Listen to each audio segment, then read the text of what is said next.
Hello and welcome to episode 315 of the Daily Sales Message Sales Podcast, where every single day I share a piece of simple and actionable advice that's designed to help you feel more confident and sell more stuff too. In today's episode, we're talking about my superpower. Oh yes, I have a superpower.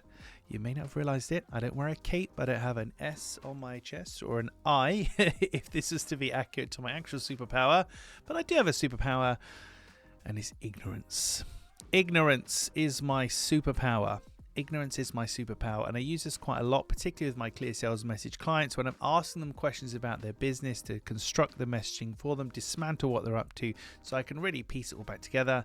I'll ask really ignorant, stupid, basic, bold, obvious questions like, what is this? Why is this important? Why would I need it? Can't I just do it that way? What's the real meaning of that, the value of that, etc.?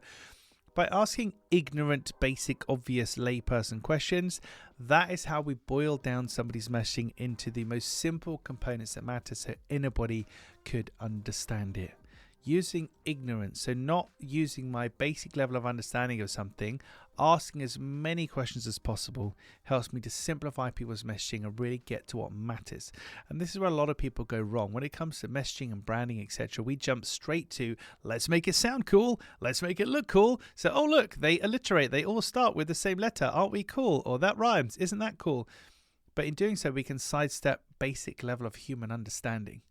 People have got to understand your offering first of all, have a clear sales message. They've got to understand your offering before they can buy it. And so by me asking ignorant, stupid, basic, obvious questions like, what do you mean by education? Or what do you mean by profit? Or why would I need a mouse in the first place? If you think about those questions, if you take that as an example, just random example, top of my head, answer me that for a second. You got a keyboard and a mouse on your desk, I'm sure, or a mouse trackpad on your laptop. Why do you need a mouse? Why can't you just use a keyboard? Seems like an obvious question, doesn't it? Until you try to answer it. And you'll probably give me a very, very convoluted, long-winded, round-the-houses answer. And that is where ignorance comes into play, asking ignorant questions and using ignorance as my superpower.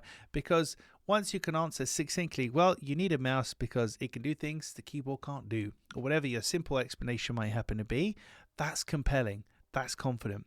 If you give me a round-the-houses answer, well, I know straight away you don't know what you're talking about. So by me asking ignorant, stupid, dumb, obvious questions, we make sure that my clients are ready for any question online or offline, and that inspires confidence and trust from their buyers. So there you have it. Ignorance is my superpower, and it can be yours too. So look at your offering, look at your messaging, ask the stupid, simple, basic, obvious questions, because once you have those answers there, once you can answer anything about your offering online and offline, you'd be in a very good position to succeed. Right, that's it for this episode of the podcast. Tomorrow in episode 316. I mean, this was 315, so obviously 316 follows that. I don't know why I didn't know that, but there we go. 316. We're going to be talking about something I want you to do and something I want you to not do, ultimately. We'll cover that more in tomorrow's episode, and it comes down to communicating with buyers. I want you to do this and to not do that. And if you do the thing I'm telling you to not do, you're probably not going to connect with people. So really about connecting with people. That's it for this episode. Thank you for listening and watching all the way to the end. I do appreciate it. I'll catch you tomorrow for a slightly, hopefully more polished edition of the Daily Sales Message.